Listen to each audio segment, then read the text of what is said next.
All right, guys, we are live. We'll just get everybody a few minutes here to jump on, and then we will get started with this fantastic Black Friday Live. Let me just get my YouTube chat rocking and rolling here. Okay. All right. So, when everybody can hear me and we're rocking and rolling, just let me know in the chat when you're signing in here, and we will get started. Why does YouTube give live ads on live? Kelvin asked. Well, YouTube's got to make money, I guess, and they're going to make it any way they can, whether it's from you watching me live or something else. We have Stallwind German Shepherds. Hi from North QLD. Not sure where that is. So, what I got going on for this live, guys, I'm going to make a couple of announcements. Obviously, some big news when it comes to the online courses. And then, we'll just talk about dogs. We'll talk about training. We'll talk about breeding. All that stuff. Whatever you guys want to do.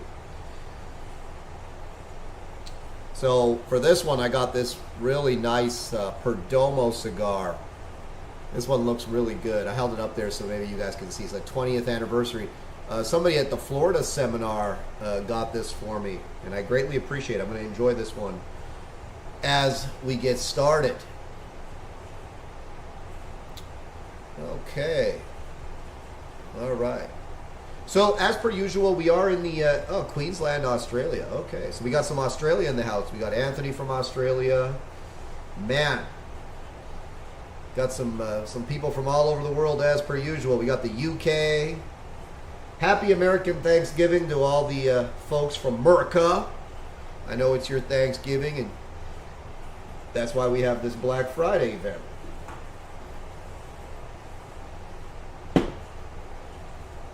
Let me light up, and then we'll get started.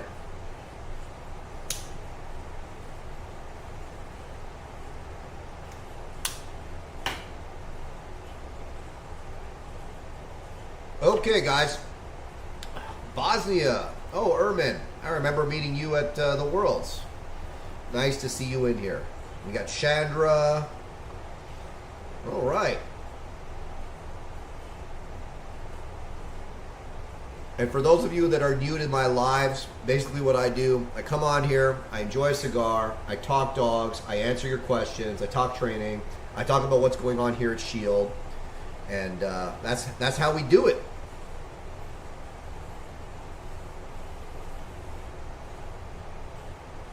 Okay, guys, so first announcement, obviously it's Black Friday, and because it's Black Friday, all my online courses are going to be, and I mean all of them, 40% off. All my bundles, all my packages, they're all 40% off. So whatever you want to get in my online courses, now is the time. 40% off, you can't beat that. And the code is Black Friday, all one words, all caps. So the link is down below for those of you interested in perusing those. The other thing too is I have added a course, and this course was a long time coming. I knew I had to do one. I made a structured play course, so I'm going to play you guys the intro of that. Let me pull it up here. So we're going to play the intro of the structured play course. Hey guys, welcome to the play course. I want to take a moment quickly to just introduce you to the content that we're going to be providing here. We're going to be teaching you everything that I know about play, and we're going to be enhancing your relationship with your dog. Your dog's going to learn to have fun with you. Your dog's going to learn, and most importantly, you are going to learn how to play with your dog. Now, don't. So I have put play videos in my other courses, but I found that a lot of people were struggling with the concept of structured play, and it's really actually quite easy. But I said, you know what? We need a standalone course where we talk about the play. Those of you that already have packages, those of you that already have bundles, the play course has been added to literally every bundle I already have. So if you have the rescue course, if you have my dog rescue bundle, if you have the sport dog bundle, if you have the elite off leash, I think it's the puppy to adult bundle, the play course has been added to all of these. So, you know, no need to buy it. But those of you that maybe haven't got one of those bundles, maybe you have like a standalone course or something, you want to know how to play properly with your dog, this course is a fantastic option. So really excited to finally have this out. This is an extreme version of play that I'm doing with my working dog. You don't have to play like this if you don't want to. There's certainly a lot more low-key ways to play, and we're going to show you that as well. But Gage here is 100 miles an hour, so this is how he likes to play, and I like to play like that with him because sometimes I'm 100 miles an hour. Down. So let's talk about play. All right, that's enough of that. So you guys get the idea. Brand new course, really happy to have that out. Let me just enhance this. There we go. Where's that YouTube chat? My YouTube chat. Where are you? There we go. Sorry guys, give me 1 second. I'm gonna pull this YouTube chat back over. I need to be able to see my chat. But in the meantime, it is getting cold out and I need to feel warm, so, you know. Give me a second. I'm gonna pop this up. So I'm gonna open the the door to you know, anything you guys want to talk about. Any kind of stuff that you guys want to talk about, I'm gonna open the door to it and we can all talk.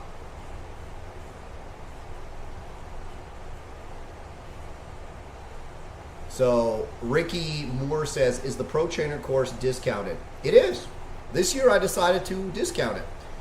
I said, you know what, we're ready to take on more pro trainers. I'm ready to bring more people in. So we discounted it. So we'll add some more pro trainers this year on the Black Friday. So definitely a hell of a deal on that course.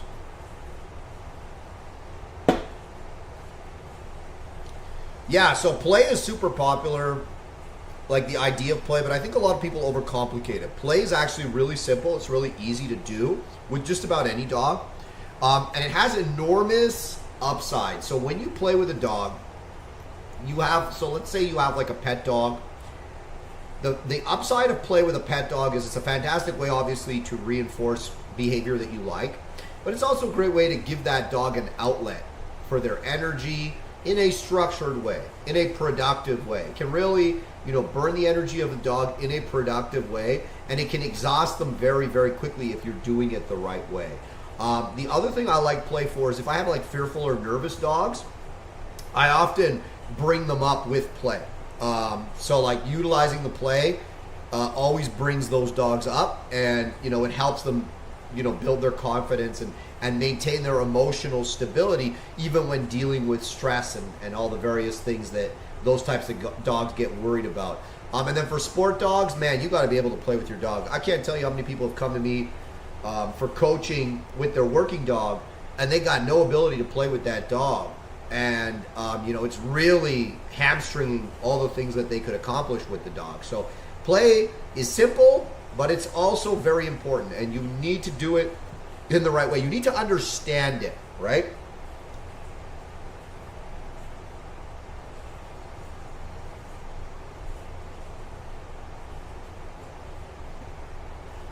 Rad Dog 137 says, how to train a Malinois to not jump and nip at you. What are some tips? Some tips? Well, to me, if your dog is jumping and nipping at you, you have zero control of the dog, right? You need to be able to tell the dog no. You need to be able to say, hey man, that specific behavior that you're offering right there is undesirable. I will not allow it. There needs to be a consequence when you say no. When you say no, this is the problem. Like a lot of people say, how do I stop X? How do I stop Y? How do I stop Z? And in most cases, the answer is the same. The answer is always the same. The answer is say no and let the dog know that thing is wrong. The problem is most people's no is absolutely meaningless. They have no ability to stop their dog doing anything, right? Because they can say no, no, no, no, no, but the dog doesn't care. What does no mean? Oh, you said no? Boo freaking who? I'm not going to change any of my behavior. What is my incentive to change my behavior because you said no? No must mean something, right? It must mean, hey, there is a consequence that is going to be aversive incoming. Right? So if you're not willing to make consequences, your dog's going to, go haywire with you and do whatever it is that he or she wants to do, whether it's digging holes, wrecking your furniture, jumping on you, nipping you, barking at other dogs, whatever else. If you don't have the ability to say no and to correct the dog, right, in a way that is meaningful and understandable for the dog, it's not going to stop. Now, I could give you the bullshit response of, hey, like, tell your dog to sit and give him a treat every time he jumps on you. That's not going to fix the problem. The reason it's not going to fix the problem is you might teach him to sit for food, but at the end of the day, you're not going to take away the reinforcement that he gets from the act of jumping on you and nipping you. That's fun. That's fun for him. So you need to be able to give the dog a meaningful consequence when he does that type of stuff.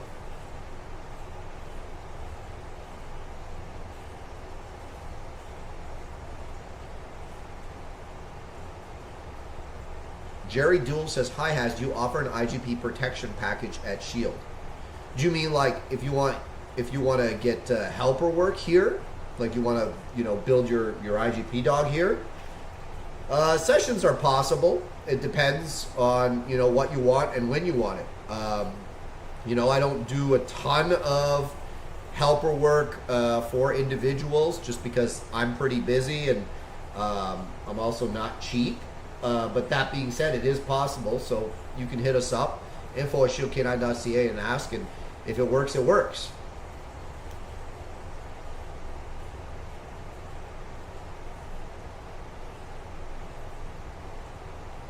TT says, not sure how someone wants to train their dog but doesn't know how to play.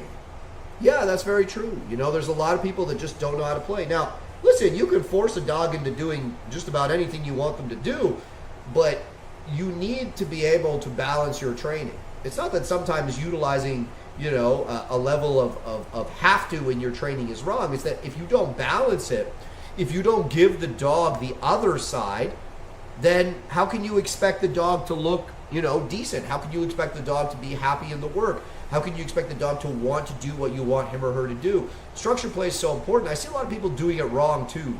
They make the play about the toy. And for me, the play is not about the toy. Even for a high drive working dog, it's not about the toy. It's about the interaction with the toy and me together. That's what makes the play meaningful and valuable. If your play is just about the toy, then you're going to get maybe half the benefits of structured play. And if you have a dog that's not particularly driven for the toy, which is actually a lot of dogs, your dog's not going to be willing to do a lot for you for that toy. So, I can't stress enough how important play is.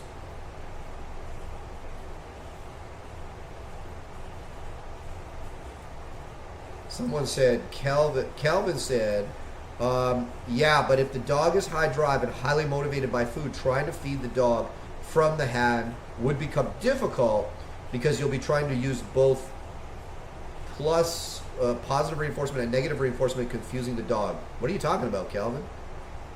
I don't think I understand. We use positive and negative reinforcement in conjunction with one another all the time, I'll pull up on the leash, make the dog sit, release the pressure. That's the negative reinforcement. Then I'll give the dog a piece of food. That's the positive reinforcement, right? There's a lot of different analogies that a lot of different examples I could give in which positive reinforcement, negative reinforcement are present in conjunction with one another and working with one another in order to accomplish understanding and clarity from the dog's perspective.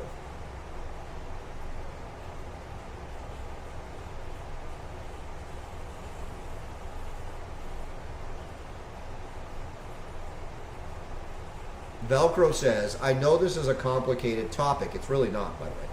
Based on previous questions. I have a 4-month-old Doberman that jumps like mad. Can I introduce an e-collar shortly? I've never seen another dog jump so much. No.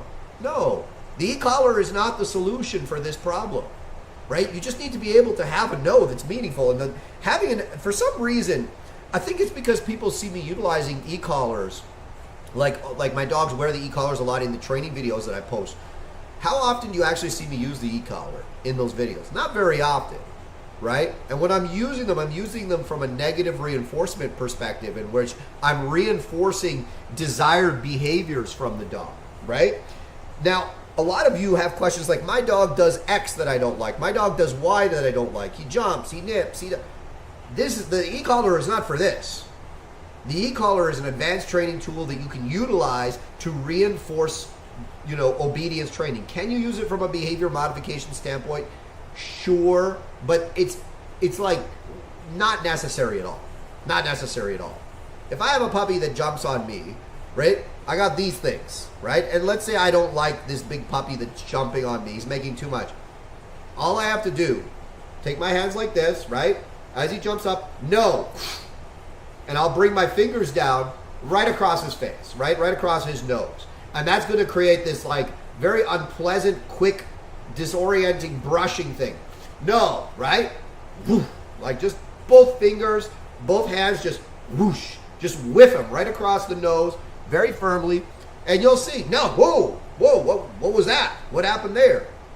Like, that's just an example, right? Like, I don't use e-collars for things like that. Oh, he's jumping on me, he's nipping me. Do the same thing, he nips me. No, whoosh, right? Just whoosh. Don't do it, right? There's a lot of different things that you can do, but like, the idea that you would have to put a prong collar or an e-collar on your dog to get them to stop doing something that's very normal, by the way, for puppies to do and very normal for young dogs to do. It's silly. That's not what you need a tool for. Those tools are for more important things like recalls, for reinforcing it down, making a nice functional heel, something like that. You don't use that because your dog's doing something that's very basic, right?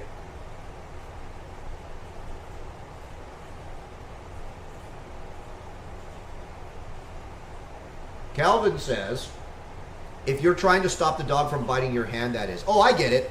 You think that because you're luring the dog with food, right, and trying to use the food in your hand to train the dog, that you then can't discipline the dog with your hand. That's not true at all. I do that literally all the time. Dogs aren't dumb, right? They understand context. This is why we utilize markers in training. So, for instance, if I have food in my hand, and this is what I do, right, and I'm luring a dog, and the dog decides that, hey, I'm not going to follow the food, I'm just going to hammer your hand, right? In the instance that he does that, right? No. Whoa, oh, wow, that was unpleasant. And guess what I do right afterwards? All right, let's follow the hand again.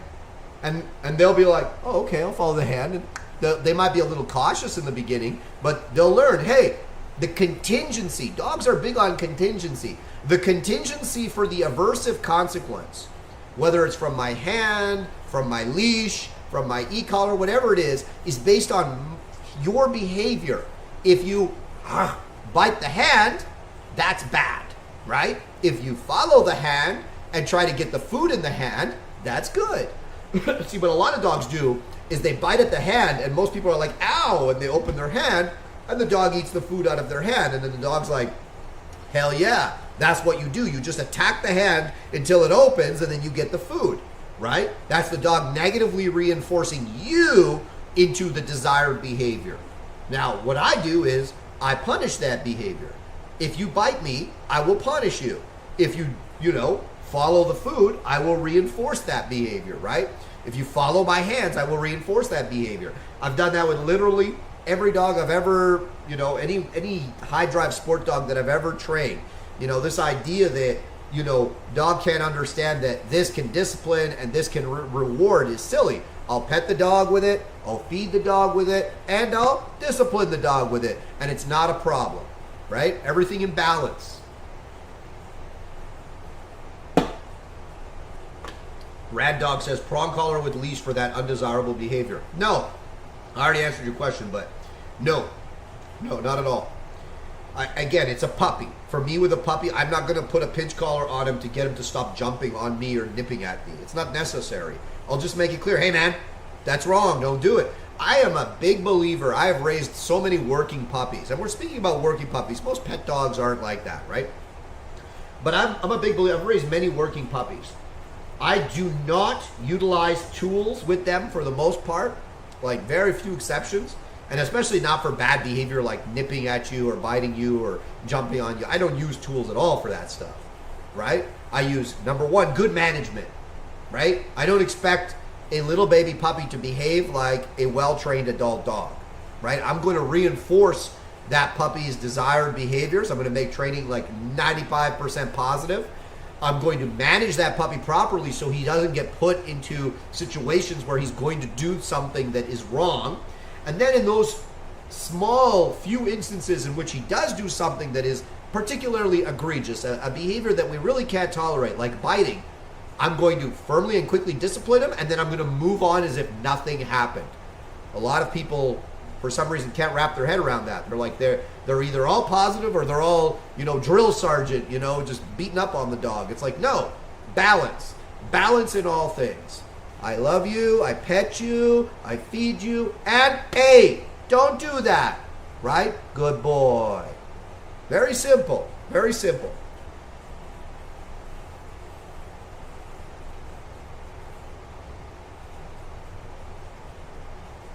Velcro says, I figured I'd get this response. I appreciate the honesty. I've never been told the way you just demonstrated. Thank you. No problem. Listen, I'm honest, man. I'm honest. I'm not going to bullshit you. I don't care listen, I would like, obviously, for people to buy my courses, but it's not going to be at the expense of me telling you guys the truth and leading you on, the yellow brick road, so to speak. I'm not leading you guys down the yellow brick road. I want you guys all to be successful with your dogs. Dog training is really simple, right? You make it good to be good and bad to be bad. It's that simple. A lot of the things that we want from dogs, here's what you have to understand. Biting you, nipping you, jumping on you, that's not inherently a wrong thing for a dog to do, right? From a dog's perspective, this is what they do with each other when they play with each other. They don't understand that it's wrong. A lot of the things we want a dog to do, lie down over there and stay there. Go on your bed and stay on your bed. Don't go into the garbage. Come when I call you. Don't run into the road. Don't drag me on the leash. All these fundamental things, they're not natural for a dog. In fact, they're very natural for a dog to do those things. So if you want to teach the dog, how to live with you in a way that's easy for both you and for the dog, you must be black and white.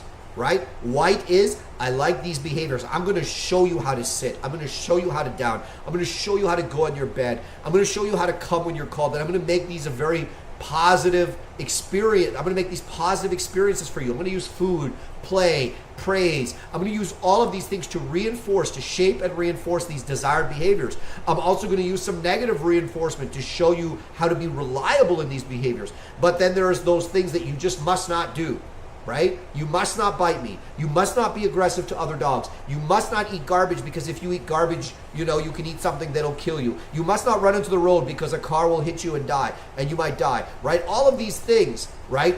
Now, the dog doesn't understand that, hey, if I run into the road, I might die. He just runs into the road because that's what dogs do, right? It's up to us. Just like when we're parenting a child, I'm not going to sit down and have long explanations with my 2 or 3-year-old. There's no point. I know some parents like to pretend that it works. It doesn't work, right? Because they are creatures of instinct and impulse. Dogs are no different, except they're way faster and way stronger, and they can do way more damage to themselves and to others faster than you would believe. So it's really important that your training is black and white. It makes things a lot easier for the dog and a lot easier for you. I'm all about owners living a good, happy life with their dog. What's going to make you happy with your dog?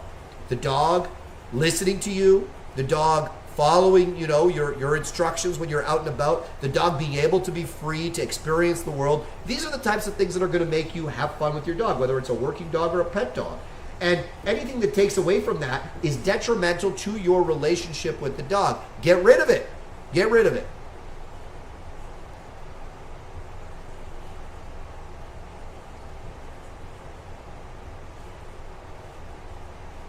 Michael says, I want to eventually breed extreme dogs. However, I'm worried about homing and selling these dogs here in Perth, Australia.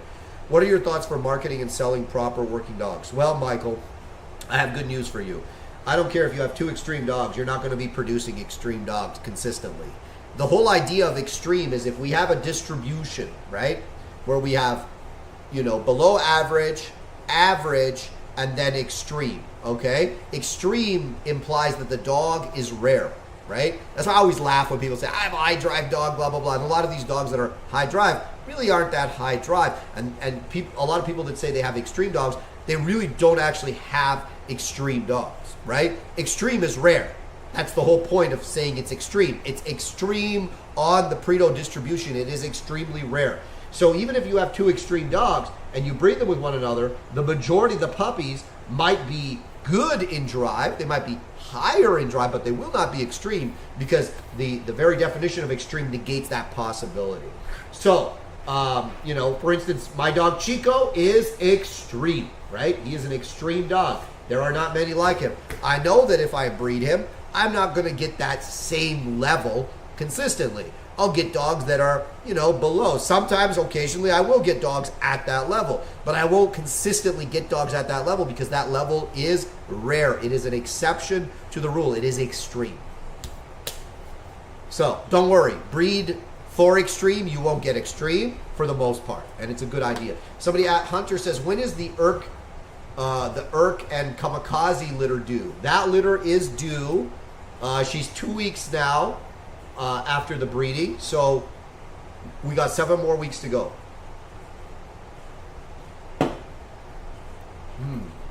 Rad Dog says, sorry, I should have mentioned my dog is 16 months old. Oh, I thought it was a puppy.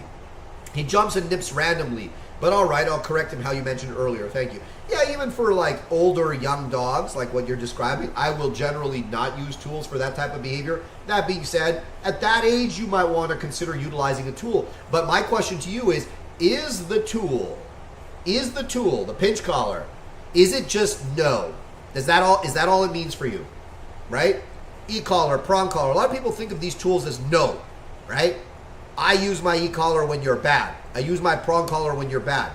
I would say to you that is an extremely limited way to use those tools, right? That is an extremely limited way to use those tools.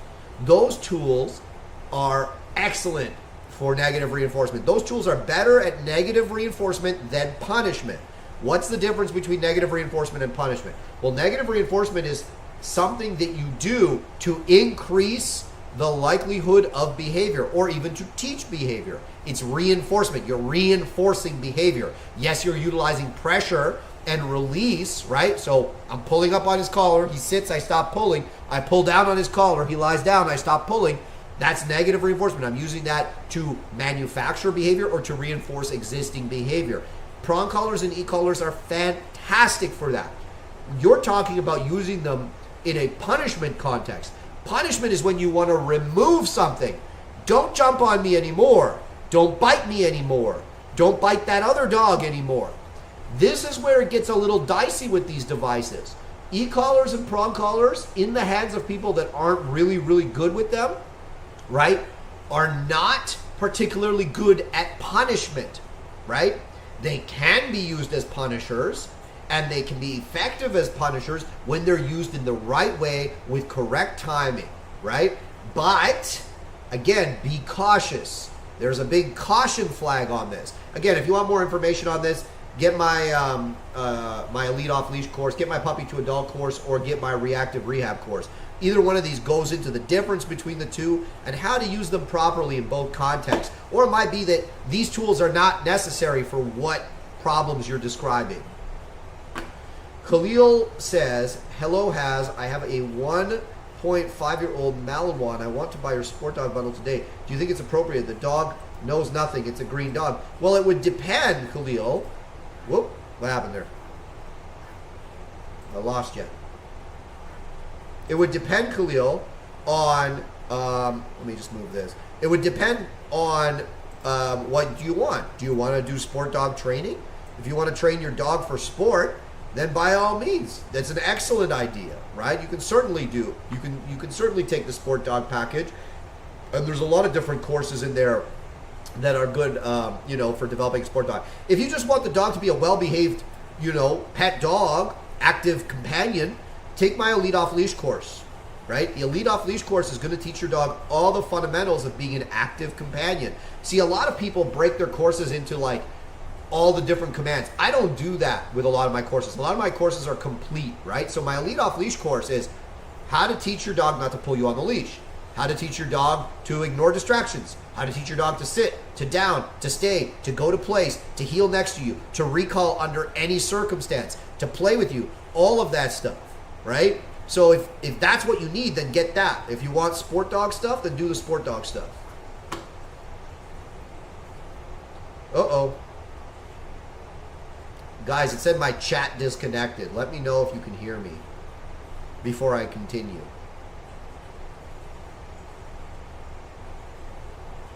Let me know if I... Just drop a 1 in the chat if you can hear me.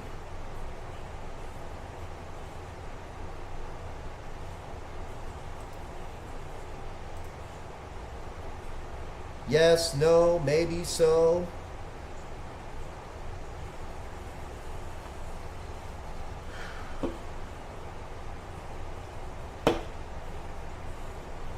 Okay, good.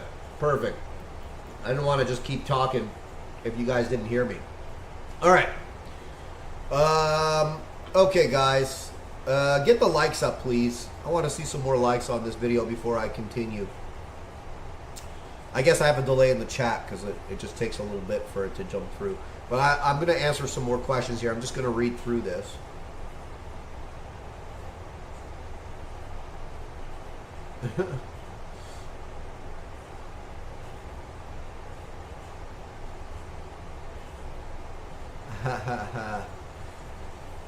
So Shayna asks, when is the Pain, Fear, and Violence shirt coming out?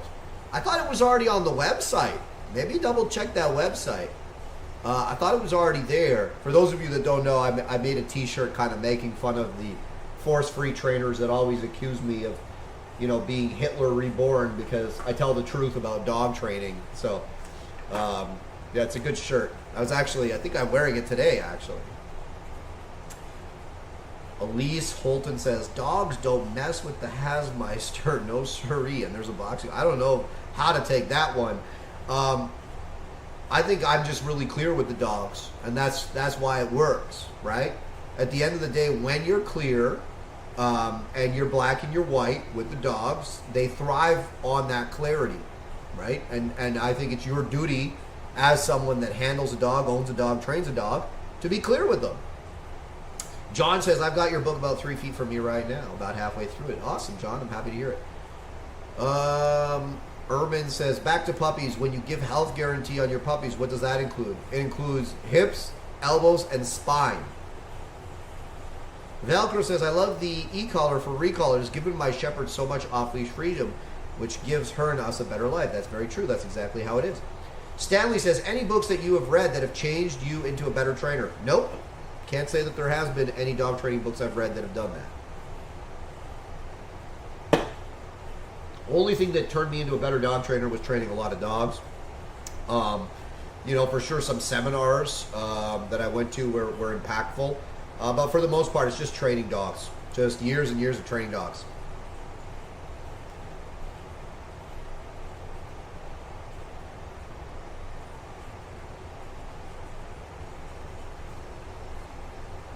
John says, can you explain the difference between a slip collar, dominant collar, choke chain, and fur saver? Yeah, a slip collar typically is, you know, a thicker type of line where the collar is like basically a noose and the leash attaches to one end of the noose, and when you pull it tightens. Really, it's a slip lead. That's what you're referring to. Slip leads can come in a variety of thicknesses. When it's really thick, you know, it doesn't really, there's less aversive associated with it. When it's thinner, you have more leverage on the dog, and it basically works the same way as a dominant dog collar. The great thing about it is you can guide the dog with it and show the dog where to be, and if the dog can't slip out of it, because if they try to like dip back out of the collar or out of the slip lead, it tightens on their neck, so they can't get their head out of it, which a lot of dogs can do with flat collars. And they're fantastic devices for training, and we use them heavily here in training. Dominant dog collar is kind of a more severe version of that. The reason it's called the dominant dog collar is because it's really thin, fits up right underneath the dog's ears. Generally, there's a stopper that you can put down over it just to keep it nice and tight and snug up underneath the dog's ears. And what it allows you to do is if the dog becomes aggressive with you or with someone else, it allows you to quickly pacify the dog by simply lifting up on it, because lifting up on it, or if the dog even lunges into it, they're going to cut off their own oxygen, right? And when they do that, needless to say, they're going to work to get that oxygen back, and then it's very easy to control those dogs. It's fantastic for dangerous dogs, or for dogs that are prone to redirection, dogs that are, like I said, prone to being dangerous. You use that significantly more than you would ever use a pinch collar or e-collar, because it's much more safe to use for you, for the dog, for everybody. Choke chain, it's really more of an old school tool. A lot of people don't really use choke chains anymore. Choke chain and pinch collar. Choke chain was basically the old pinch collar, and the idea was that you would use it in like popping motions, tick, tick, tick, right? And you would use it to correct the dog or negatively reinforce the dog into desired behaviors and out of undesired behaviors. Fur saver, that's not really a training collar whatsoever. It's just basically a decorative collar that looks like a chain around the dog's neck.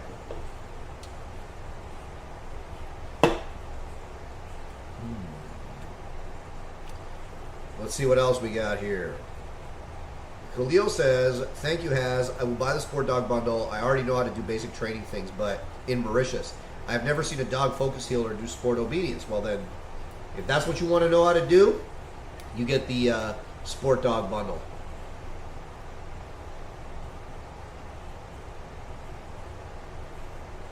Ha! Nick goes, Black Friday live on Thursday. Well, Nick, I think you understand what I'm doing here. On Black Friday, generally everybody's busy. I might do an Instagram live on Black Friday, but for all intents and purposes, Black Friday has started everywhere and anywhere. So don't be a hater, Nick. No one likes a hater.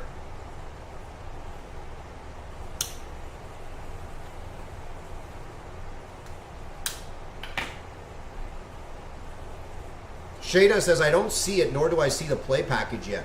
That's strange. I'll double check on that. Velcro says, can we send one of the shirts to our friend Zach? Absolutely not. He's not worthy to wear a shirt like that.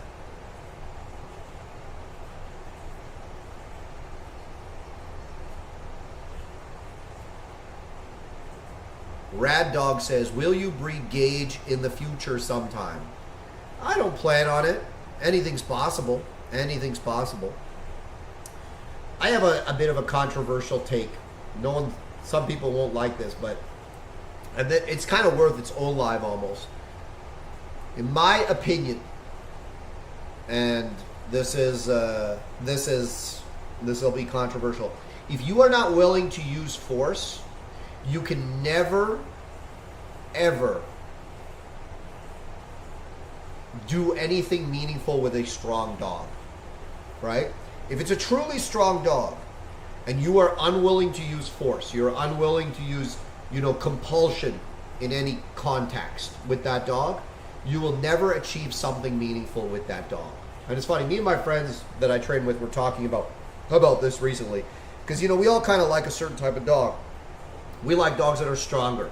We like dogs that are more independent. We like dogs that have a toughness and independence, a primal strength to them. These are the types of dogs that we personally enjoy training. It's not that we don't train other types of dogs, we do all the time. But from our personal perspective, these are our preferences. And we always laugh, people like, oh yeah, you don't need to do all that. I have a strong dog, and we don't do any of that stuff. And 9 times out of 10, they don't have a strong dog. Or what they have is they have a dog that is strong, but a dog that has never accomplished anything or done anything. And the reason why is because in order for the dog to accomplish anything or do anything meaningful, the dog needs to have impulse control. And a strong dog isn't just going to voluntarily go along with your impulse control system, whatever it happens to be. There needs to be an element of compulsion involved in that training in order for that dog to thrive. Plus, that strong dog will never like you the same way as he will like you, love you, if you are able to make clear, balanced training with him. So I've seen it both ways with the strong dogs.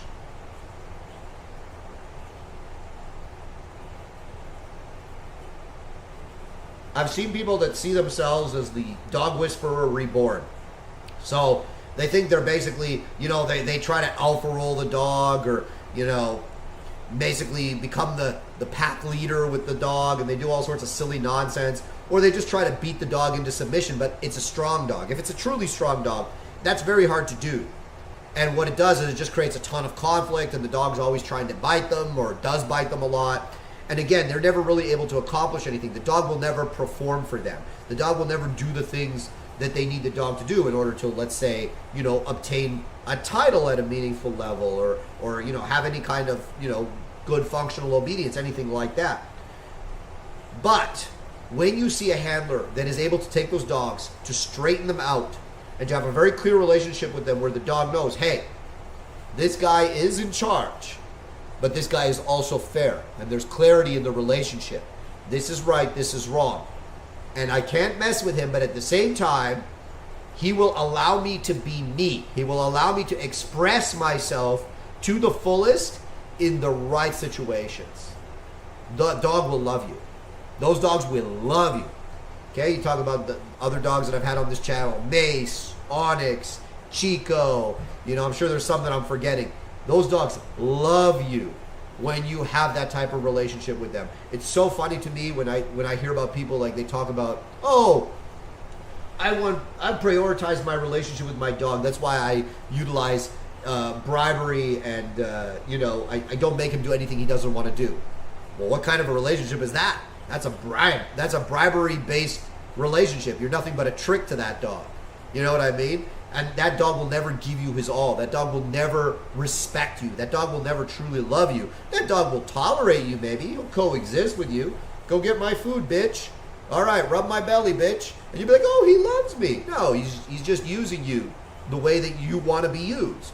But that dog will never give you everything. Now, a lot of people, obviously a lot of people that watch this are pet dog people. And in most cases with pet dogs, you're not going to see that. When you're more on the working dog side of things, you do see that.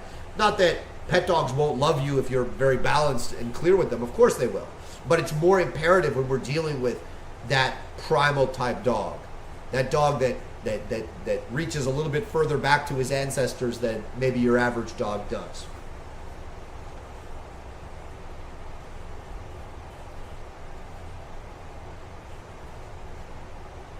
Canine German Shepherd says, hi, Haz. I got a fantastic feedback from the Ocala seminar. Good. Glad people enjoyed it. Guys, if you're not seeing the shirt and the play package, I will look into that ASAP and see what's going on. But that play package, here, let me text my guy right now. The play package. There. I texted him. We'll see what he says. Khalil says, Haz, can you make all dogs perform by training using your sport dog bundle, or is it specific to confident dogs or very strong dogs? No, I mean, the principles in that course are universal principles. There's no exclusion for, if it's a sensitive dog or a weak dog or a nervous dog, do this. Well, you have to understand that if it's a sensitive dog, a weak dog, or a nervous dog, you have to be more careful with everything that you do, right? You're not going to do it the same as the way that you would do it with maybe a strong dog, but the principle of what you will actually do remains the same, right? It's also a lot longer, right? If the dog is lower in the drive, lower in the confidence, things take longer because the dog isn't sure that they want to be there in the first place.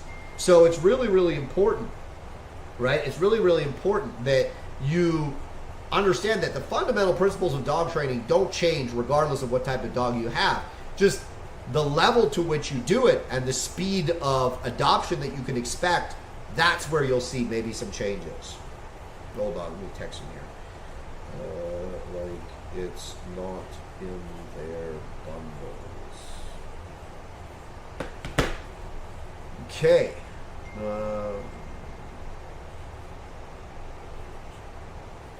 Velcro says, crazy that that's even controversial. It is controversial. We're just looking into the whole play course thing right now, guys. Hugo Stocco says, getting the sport dog bundle. Got the secret sauce last year. Yeah, man, the secret sauce is a game changer for sure. Kelvin says, Lara says, happy Thanksgiving from Utah. Happy Thanksgiving to you guys.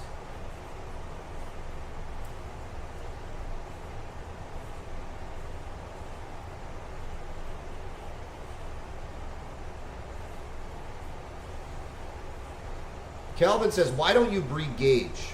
What factors make you not want to breed a male GSD? Sperm is cheap. There are males everywhere, all over the place, all over North America. And when you have so many males available, right, you pick only the best. I see a lot of people breeding average dogs. For me, there's no excuse to breed an average male when you have exceptional males that are not hard to find. There are maybe 3 males in Ontario that I would breed to. There's maybe 1 male in Quebec that I would breed to, and then there's quite a few males across the United States that I would breed to. When we breed a dog, we do not breed the training of the dog. We breed the genetics of the dog. A lot of people get those two things confused. As a breeder and as someone that's been dealing with dogs for a very long time, I have the ability to discern the difference between training and genetics, because that's kind of my job, right? So I breed the genetics of the dog. I don't breed the training of the dog. Now, there are certainly dogs that have surprised me where I didn't think a dog was maybe up to the standard of what I would want in a breeding dog, which is basically nothing short of perfection. So what I want in a breeding dog, we're going to talk about the working German Shepherd, for instance. I want a dog, most importantly, that has a ton of heart, okay? And for me, Gage does certainly have a ton of heart. I want a dog that has dominance. Gage is not super high on the spectrum when it comes to dominance. He has it, but it's not like extreme dominance, like Chico's level of dominance. I want a dog with extreme drive. Gage has high drive. I wouldn't call him extreme. Chico is extreme. Gage, I want a dog that has 10 out of 10 grips. Chico has very good grips. Gage has average grips. I want a dog that is very fast, okay? Chico is fast. Gage has average speed, right? Now, those are some examples. Of course, needless to say, clear hips, clear elbows, genetics clear, DNA test clear, a healthy back. These are all, that goes without saying. Preference for male German Shepherds is they should have substance and size. Gage is not a big dog, right? So for me, that is why if I have to pick between Gage and Chico for breeding, I pick Chico every single time, right? Now there are some females that he does not go with, right? Because we always look to complement with traits, right? We want traits that complement one another. Sometimes you don't want to put dogs that are too alike together or too unalike together, right? So that's just some of the reasons. Let me see, 319437.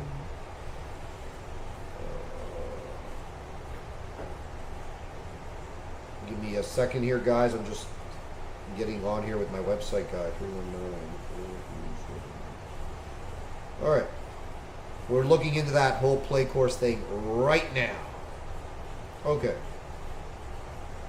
Are the shirts... Okay, let's see here. What else do we got here?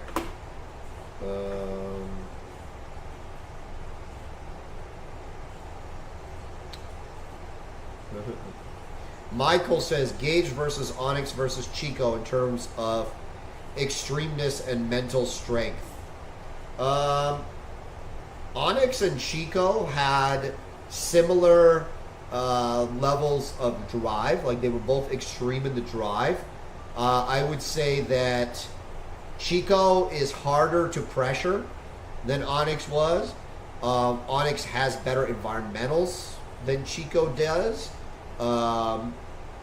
But both Onyx and Chico were very much close to one another in terms of quality. Chico had had better structure, has better structure, and Chico has a better pedigree as well. Okay, let's see what else we got here. We got Bivas says, "Hey Haz, appreciate the content you put on YouTube. It's helped me a lot. Had a question before starting to use the e-collar for obedience. Do you correct dangerous, destructive behavior first with it?" No, I do not. I do not. I correct I don't correct usually with the e-collar prior to using it. TT says, German Shepherd, not fond of strangers. If strangers approach, he will give an alert bark. I do not correct this out of him. I manage it. Your opinion on not correcting that bark? Do you like it? If you like it, leave it alone. If you don't like it, by all means, you should certainly correct the dog for that undesired behavior. It just comes down to that, right? Once he's doing it, can you tell him to stop and he stops? No, right? Like, if you can, all good. If you can't, not good.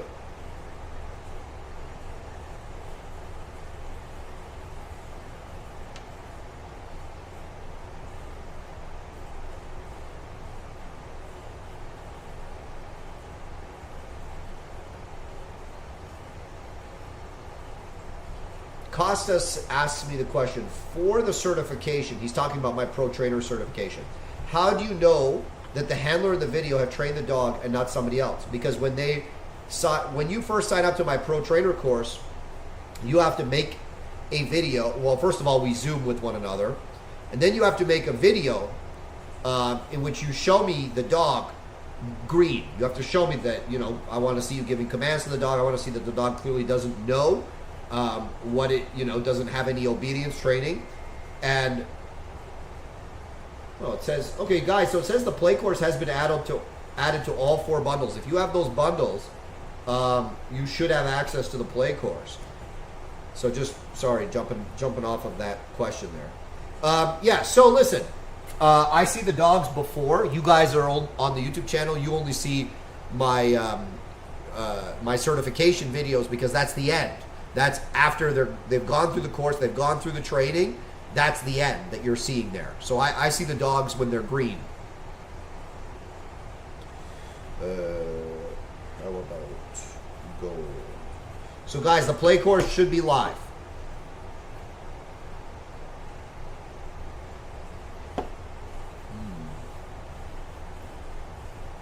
William Chi says, when you say express themselves in the right situation, can you give an example? He's talking about when I speak about allowing a strong dog to express itself. You see how active and aroused I allow my dogs to be in obedience? That's a form of self-expression. In protection as well, a form of self-expression. I allow my dogs to redline. I take them to that highest level of arousal and drive. And I do it on a regular basis. And then I bring them back down, and then I let them go back up and down and up and down. So you'll see an extreme dog with me after like 15 minutes training. They're panting, they're tired, 15 minutes with me is more than long enough because I allow the dog to open all the way and be all of himself. A lot of people are afraid of that because they can't close it if they open it. I open all the doors. I let the dog go all out, and then I close the doors.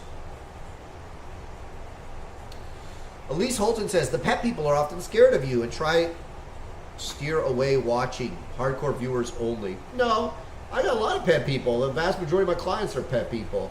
There are some people that like the truth and seek it out, and there are some people that are allergic to the truth. And those aren't my people anyways. So I realize the vast majority of people that watch are pet people. And I know I often talk about working dogs because I love the working dogs.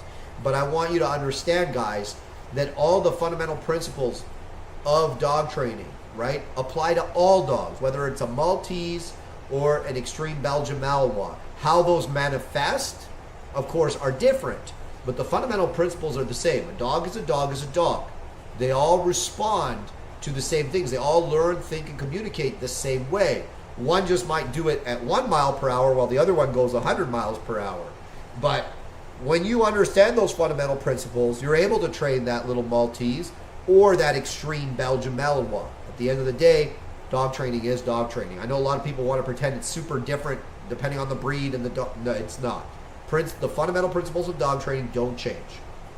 That's why I always laugh when people ask me, it's like, oh, I've got such and such breed. Can you train those? If it's got 4 legs, if it's a tail, and if the word canine is in the description of the species of the dog of the animal that you're presenting me, yes, we can train it.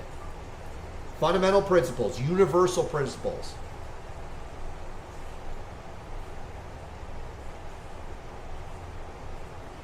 Shayna says, play course is up. I see it's been added to my bundles. Excellent, excellent, excellent. Okay, good. I'm glad that situation was resolved.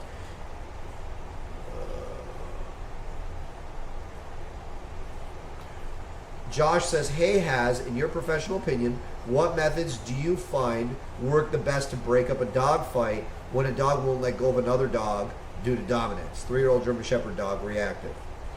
Well, I don't know that it's dominance at that point. It could be just fighting for his life. But typically, in a dog fight, if you get in the middle, 9 times out of 10, you're getting bit. In a dog fight, typically what I'll do is I'll wait, and usually it happens really quickly, until one is on top. When one is on top, I'll get over top of that one. I'll grab the collar on both sides of the dog's neck like so, and I'll lift the dog while bringing the collar together, creating tightness there. Even if it's the most extreme pit bull, if you have a collar on the dog and you're able to do this, at some point they're going to go and spit the other dog out. Then get that dog away. And usually the dog that's on top is the one that wants to keep going, and the dog that's underneath generally doesn't.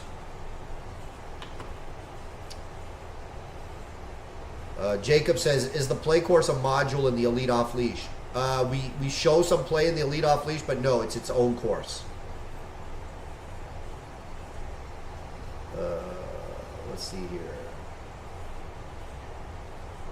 And I would say stop letting your dog get to other dogs. Definitely get that fixed, right?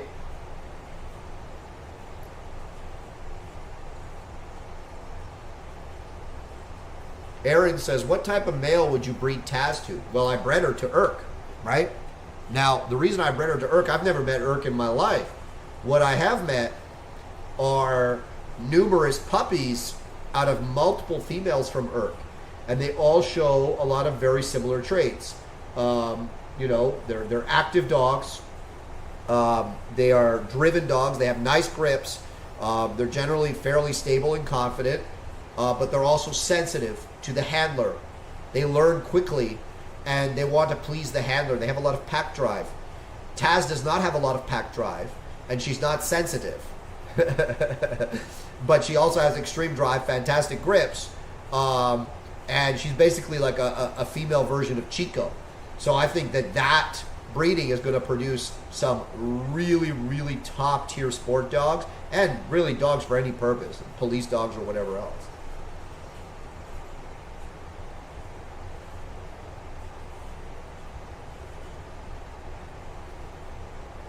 Darius says, how do you prevent separation anxiety? Google search separation anxiety on my channel. I have a whole video on separation anxiety that you're welcome to watch. What else we got? How's Rambo 2 doing? Rambo 2 I sold a long time ago. Kelvin says, will we see a Bang X Irk combo in the future? No, you will not, because Bang is a DM carrier, as is Irk. So she can only be bred to a clear dog. I'm going to be breeding Bang to her half-brother, Yarrow. And Yarrow I've had puppies from, and I like them very much. So I'm going to do a line breeding on Nitra, which is Bang and Yarrow's mother. And that's going to be a 1 in a million breeding right there, man. There's going to be some real strong lines there.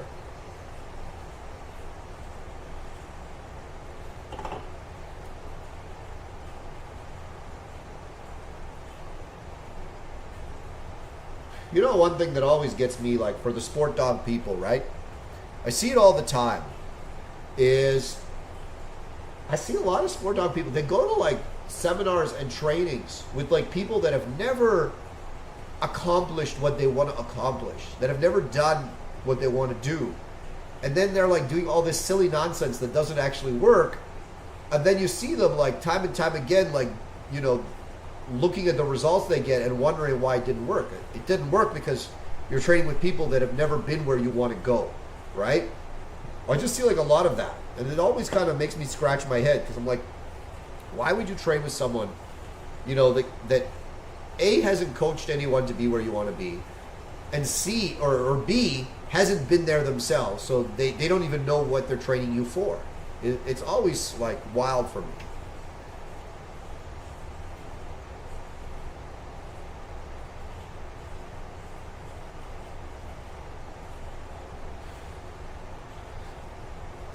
Rad Dog says, are German Shepherds normally more sensitive, handler sensitive than Mals and Dutchies? I know Mals and Dutchies are notorious for handler aggression, you mentioned in your old video. No. German Shepherds are generally way more resilient to the handler than a Mal and a Dutchie are. The handler aggression is generally not a function of hardness. Handler aggression is a manifestation of sensitivity. The dog is sensitive, but instead of shutting down, the dog is coming up the leash, right? Just different ways to deal with sensitivity. Gregory Fletcher says, is the focus healing course for any specific sport? I have a PSA prospect coming up. Well, if you follow me, Gregory, you know that I have a good friend that just showed at the Worlds in the ones, and he did all his focus healing here with his dog, and healing is one of his strongest exercises. So no, focus healing is focus healing.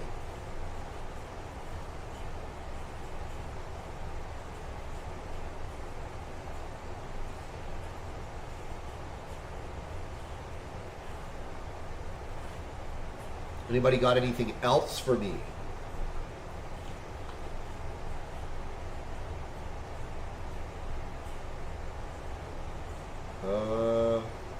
Yeah, like, you know, look, guys, like the fundamental principles of focus healing. I actually used very similar training to train a pressa that I had a while ago to do focus healing. You can find him on my channel. His name was Beast. Years ago, I trained him to do the focus healing pretty much the exact same way that you see in the focus healing course, right? So focus healing is focus healing. The big thing that people have to understand is if the dog, so what happens is a lot of people fall apart when the dog doesn't have like extreme ball drive. What you have to understand is if the dog does not have extreme ball drive or high ball drive, right? If the dog is kind of like so-so on the ball or maybe even lower on the ball, right? Or the tug or whatever it is that you're trying to use to motivate the dog. What you have to do is you have to create frustration, right? You have to create frustration for the thing, right? So what's a good analogy? I like to use analogies to explain things, right? So think about, okay, guys, think about like if you like a girl, okay? If you like a girl, right? And those of you that have been in relationships with ladies, so on and so forth, think of it from this perspective. If you love bomb the girl, right? Like always texting her, always super needy, trying to send her gifts all the time, stuff like this. How is that received? Generally speaking, not particularly well. Why? Because there's too much of it. There's no value attached to it, right? It's not meaningful because there's no perceived effort to yield that result from the woman's side, right? It's like, I don't even really like this guy. I'm not even doing anything for him. And he's just giving me flowers and texts and calls and cards and whatever he's doing, right? All the time. Versus, right? If you had a relationship that was good, right? And you were a little bit more, let's say, variable with that reinforcement. You were a little more scarce with that reinforcement. You didn't do it all the time. You didn't do it for no reason, right? All of a sudden you would see that those things became more meaningful, right? Those things meant a lot more to her. It's the same for the dog, right? Especially when they don't have a naturally high intrinsic drive for the object that you're trying to get them to like, whether it's a ball, a tug, whatever. When they have to work for it, when they have to expend a lot of effort for it, right? But when you allow them to succeed and accomplish, you know, the end goal of getting it, retaining it, whatever it is that, you know, turns that dog specific crank. And again, going to the play course, you'll learn more about this. It'll build the drive for the thing. It's the same thing for the food, right? So like I have a lot of dogs that we train that they're not particularly high in the drive for food. But let's say I back tie the dog now, all right? That means I tie the dog to something where they have like some space on the leash and they can move a bit, but they can't like reach me. And I stand out of reach and I have a handful of food. And I tease the dog back and forth on the back tie. And the dog is chasing and trying to get to the food. And when I see that the dog is making some effort, I bring the food just close enough and the dog eats a little bit. And then I take the food away and I begin to chase the dog, make the dog chase again, right? Now in the beginning, the dog won't do too much. In the beginning, right, they won't work too hard. This is slowly built over time where you build their willingness to expend effort, right, in order for them to achieve the outcome of eating the food. Until you get to the point where the dog's pulling on the leash and barking and jumping and lunging and doing their very best to get to the food. It might take a couple weeks to get to that point. But if you do it in the right way, you're going to increase the value of the food, not because the dog likes the food in and of itself, but the dog has created a much more, higher level of motivation in their own mind because they've had to overcome obstacles in order to get the thing, whether that thing is a ball or food. When you just give the dog stuff all the time, it is significantly of lower value. That's the big part of my secret sauce course. So there's a lot of dogs I've trained where they didn't actually have a lot of ball drive, food drive, whatever else. But I created a lot of frustration. I created a lot of like obstacles that were surmountable, not insurmountable, but surmountable. And I created a lot of drive and desire by steadily increasing the obstacles for the dog to getting the thing, right? And the more that you do that, the more frustrated the dog gets. And that frustration in and of itself is arousal that you can use to channel into your obedience, right? To make power in your obedience.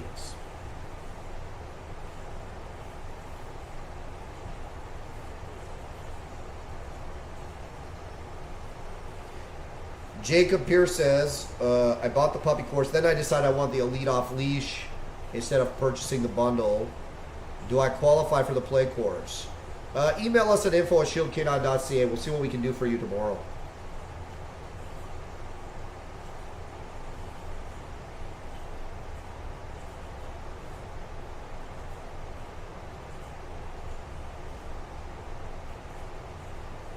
Elise says, can it just be easy? If it was easy, you wouldn't like it, Elise. If it was easy, you wouldn't like it. Right? I always say this. If you buy her flowers every week, they don't mean anything. If you buy her flowers once in a while, they mean a lot. Especially when she can't predict when the flowers are coming. Right? They mean a lot more. You see it all the time, man. Whether it's with humans or with dogs, the fundamental rules are the same. They apply the same. It's the same thing like when I see people saying to their dog always, good boy, good boy, good boy, good boy, good boy. And I stop them. I say, why are you doing that? You're saying good boy every 5 seconds. What does that mean to the dog? That's just white noise, right? I don't say a lot to the dog, but when I say something, the dog pays attention because it's not, I'm not always making noise at the dog. So when the dog's doing something and I like it and I go, good boy, the dog will look at me and wag his tail and perk his ears up because I'm not always saying it. I say it only in a meaningful and correct time. I don't say it all the time. Elise says, I would, I promise. No, you wouldn't.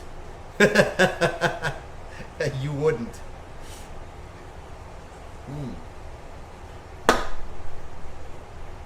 Velcro says you need to start a men's course. I'm not getting myself in trouble with that. Jeremy Barber says, rushed by an off-leash dog a few weeks ago. I got in the middle and gave it a good kick. Now mine has gone back to reactivity. Do I start over from ground zero with the reactive course? No, Jeremy. If your dog got rushed by another dog, see, here's the thing.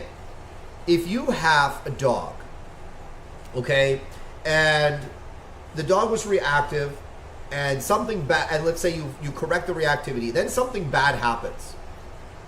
And by the way, Jeremy, if you're in my course, you see that I didn't obviously have the same situation exactly, but I show a circumstance where I have a dog that was reactive. I correct his reactivity. Then I go to an off-leash area where he does get rushed by another dog. Nothing really happened, but the dog smelled him and stuff, right? And it was a stressful experience for him. But you saw that the reactivity didn't come back. Why? Because I don't change the rules. The rules are the same, right? Yes, maybe a bad thing happened and I had to boot the other dog off of him because the other dog was trying to attack him or something. But at the end of the day, you are not allowed to be reactive the next time you see a dog because that happened, 5 minutes ago or 5 days ago. I will still correct you and hold you accountable for that behavior. The thing that you did to get rid of the reactivity, it consistently applies. You don't change it.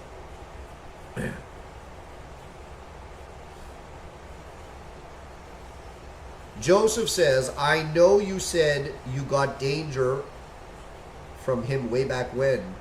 You haven't gotten a dog from Logan's house since, but I was wondering if you've maintained any contact with Mike Stubble. I was never really I never really had any communication with him. I just saw that he had posted the dogs, him and another dog that I bought. Man, I bought another dog with danger. I think it was a half brother. His name was Edge. And he was quite a nice dog, actually. I bought him and I bought Danger together, and they both came, and that was it. I basically said, "Hey, Mike, I see you're selling these dogs." He told me about them. I sent him the money. He sent me the dogs. That's it. I haven't really had any communication with him since then. But anyways, yeah, what's funny about Edge is I sold Edge as a protection dog to a Bitcoin miner of all things, and this was like way back when. This was before people were really talking about Bitcoin. And I remember I thought it was kind of weird. He's like, yeah, I mine Bitcoin and people are trying to, I'm at risk for being broken into and stuff like this. And I was like, what? People are trying to break into you for internet money? I didn't really understand it. Man, that guy must be so rich right now. And he had money at the time. He must have a lot of money now, especially if he stayed involved. I hope he did, man, because he definitely made out like a bandit. Anyways, yeah, no, I have not kept in touch with Mike, but I think he's breeding deer or something now, so.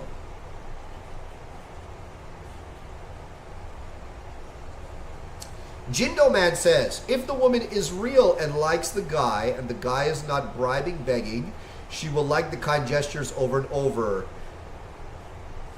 A B, well, we're not going to say what a B is, we'll need variable rewards. I don't think so, Jindo. Listen, obviously if she loves you and she cares about you, you can do more of those things. But at the end of the day, if you display needy characteristics, like, hey, please take my stuff, giving stuff all the time, you will reduce the value of it. I don't care how much she likes you. You will reduce the value of it. And it's the same with the dog. Listen, Chico loves the ball more than anything. If I give him a ball 100 times every time I train with him, right? Versus I give it to him maybe 2 times, or maybe sometimes 5 times, or maybe sometimes just 1 time. His desire for the ball is going to be significantly higher than if he got it 100 times in a session. Yeah, no. So, but you're right. Obviously, with a B, you must play a bit maybe more of a smart game.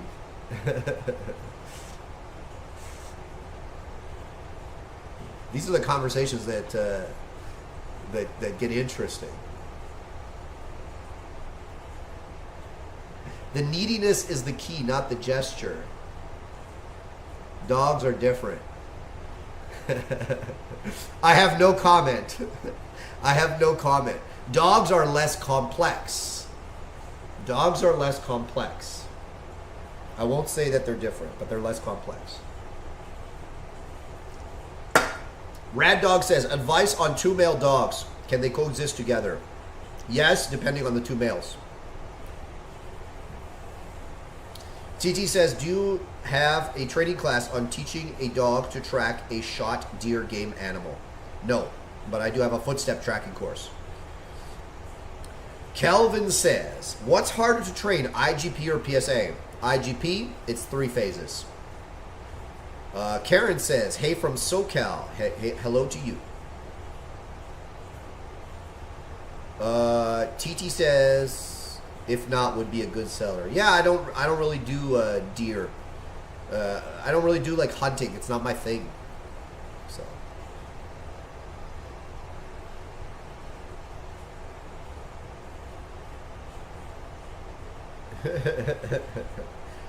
All right, guys, let's get off the lady topic. You know, I'll just end on this with that.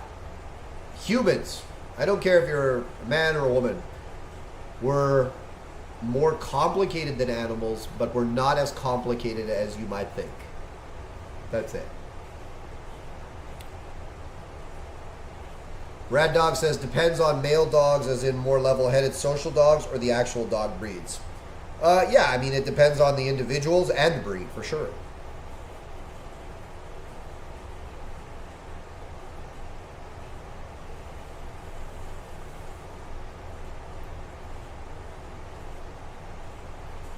Okay.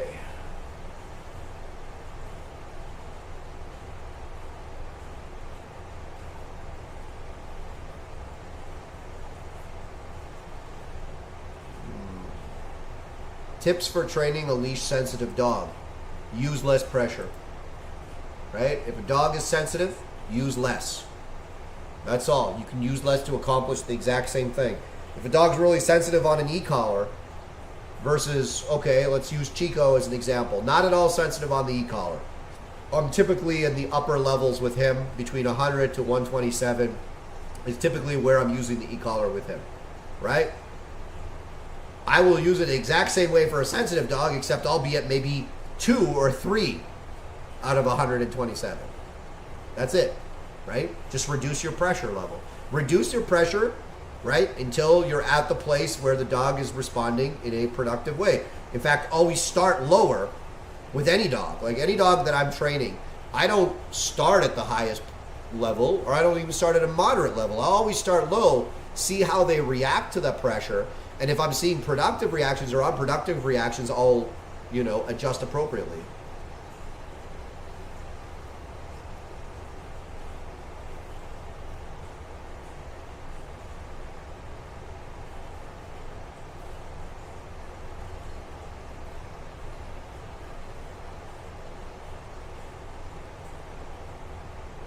Bivas says, I have 2 German Shepherd puppies, 6 months old. What or how high would your expectations be at that age? Okay, well, I'll give you my personal answer, right? Expectations can only be based on what you do. So if you've done nothing with them, I don't care how old they are, it's not going to matter, really.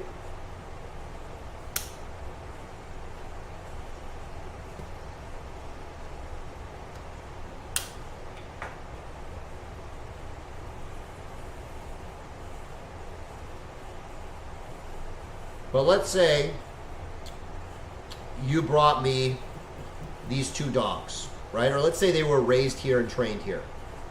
I would expect at 6-month-old, those dogs would have a solid off-leash recall. They would walk nicely on the leash. They would have a good place command. They would have a sit stay and a down stay.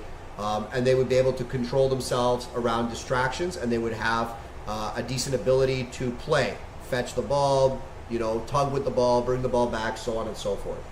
That's what I would expect. But that's based on all the things I know that I would do with them. So if you haven't done any of those things, you can't expect the same results, right?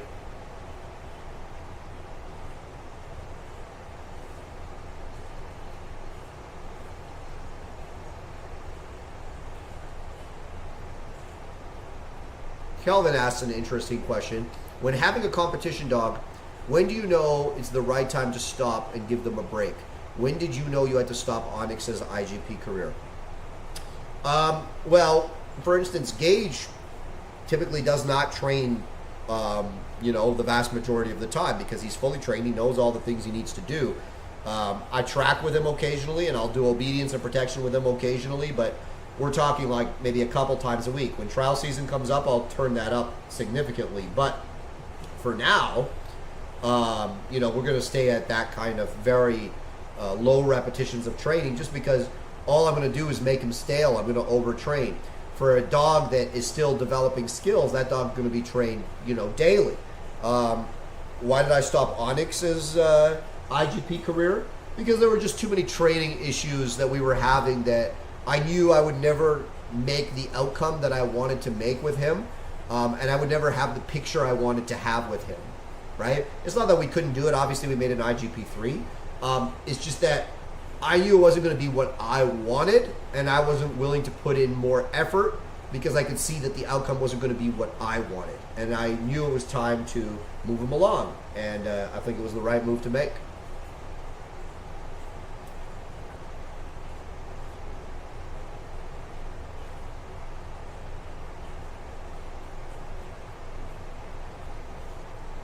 Any dog can play, regardless of whether they're sensitive, reactive, whatever else.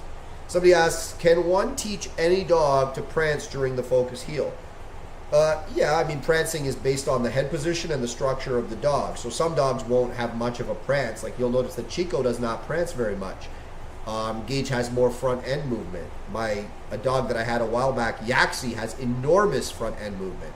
A lot of that's based on the structure, but at the end of the day, you also have to have a head position that is elevated because that forces the dog to push with their back legs and it will raise the front end up.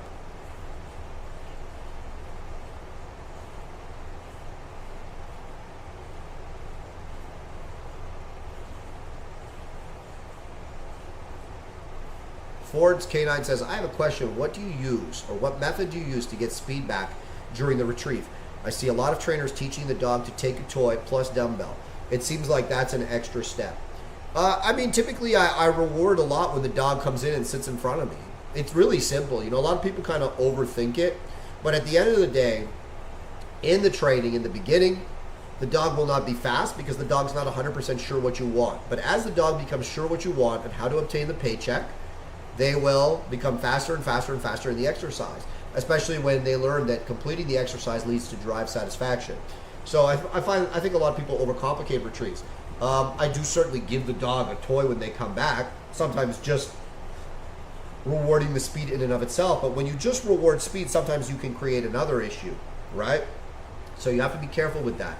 You have to really understand the type of dog you're dealing with, what pushes his buttons and how his buttons are pushed and how he reacts. So if it is a certain type of dog, making a lot of rewards just for speed will actually slow the dog down. And if it's another type of dog, you know, you will actually have to make those rewards just for speed to speed the dog up. There are other things you can do, crack a whip, so on and so forth. You know, utilizing even pressure, e-collar, whatever else. Yeah, you know, there's a lot of different ways to do it. But typically I just do the exercise over and over again and show the dog the correct behavior. By the way, I have a full course on IGP dumbbell retrieves.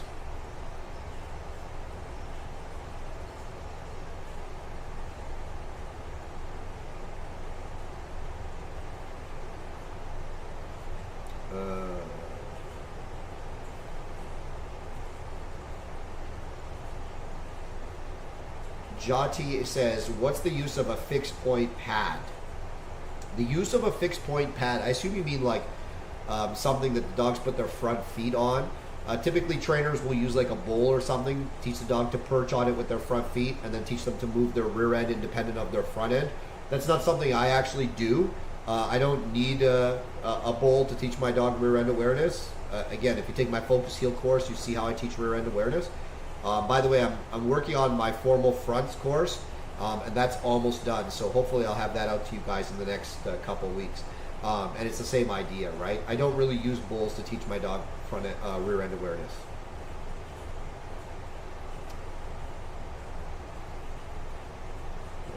Let's see here. Mina says, I think an average pet owner spends 15 minutes a day consciously training. How do we spend the rest of 23 hours and 45 minutes that dictate the life that we live? Well, with a pet dog, every time you do something with the dog, it's training. It's not maybe a formal training session. So for me, with a pet dog, right, you know, once they're not a puppy anymore, something simple like we're going for a walk, that's training, right? If I'm going for a walk with the dog, that's training. Now, I might not be working on a lot of different things. I might just be working on, hey, don't pull me on the leash. And if I ask you to sit, sit. Or if I ask you to come, come. But that's still training. Because when you have a pet dog, the dog actually doesn't need to know a lot of different things. He just needs to know a few things very, very well. So in my Elite Off Leash course, right, What do we focus on? Loose leash walking, recalls, sit, down, play, stay, and heeling. That's it. If your dog knows how to do that, forget even a pet dog, a police dog. If he knows how to do that, right, really, really well, that's really all the obedience that you need. Anything else on top of that is gravy. Unnecessary, to be honest with you, but nice to have. So, you know, a lot of people focus on how many commands a dog knows instead of how well the dog knows the fundamentals. Fundamentals are the foundation to everything.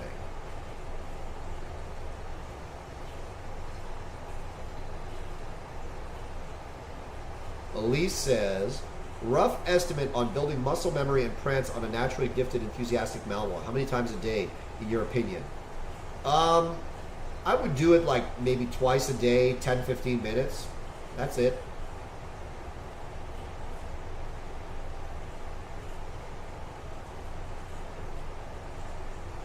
Jacob asks, have you ever done any lab retriever training, like for duck hunting, or do you know of anyone that you would recommend? No, I have not done retriever training, so I can't speak to it.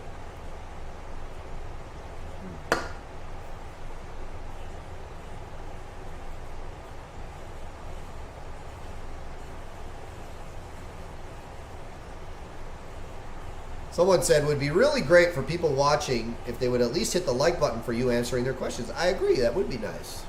Please do so, folks.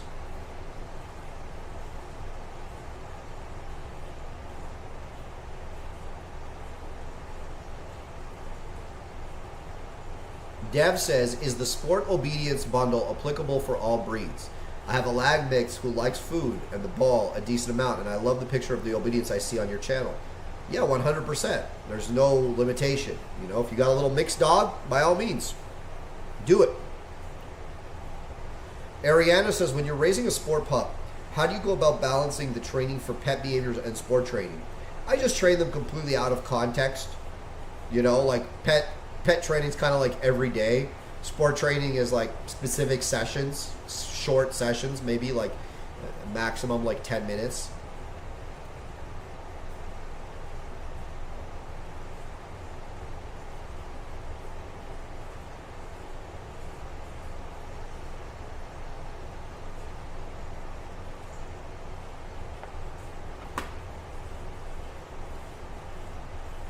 It doesn't actually take that long to train it. Like Gage, for instance, guys, you know, like my primary competition dog, I train that dog on average maybe 2-3 times a day, 10 to 15 minute sessions. The thing that takes the longest with him, the thing that takes the longest with an IGP dog is, of course, tracking, because you got to go to the tracking field, you got to lay the track, and then you got to run the track. That can take an hour. But aside from tracking, just like obedience and stuff, short.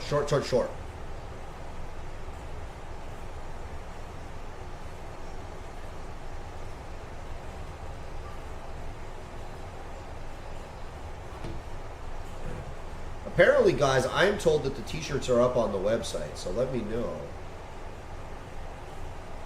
Oh, no, it's not up on the website. My mistake. Anissa says, what is the best affordable e-collar? Probably e-collar technologies. That's why I carry them.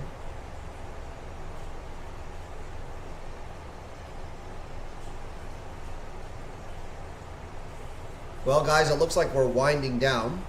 So unless someone has something really good for me, I'm going to begin the process of signing off.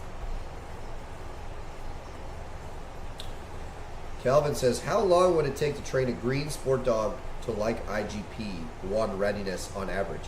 Depends how much time you're putting in. Depends on the dog. Depends on how green it is. But, you know, I would say if you're in a real rush, you could get there in 6 months.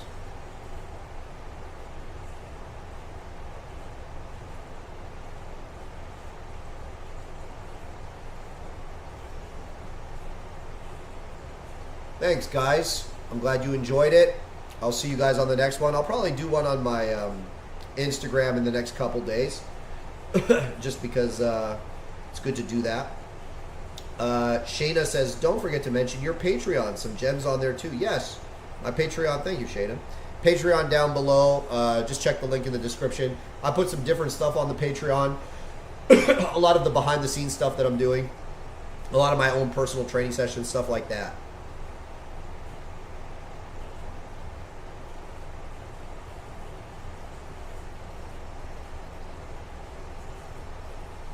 Ariana, I'm not sure what you're speaking about.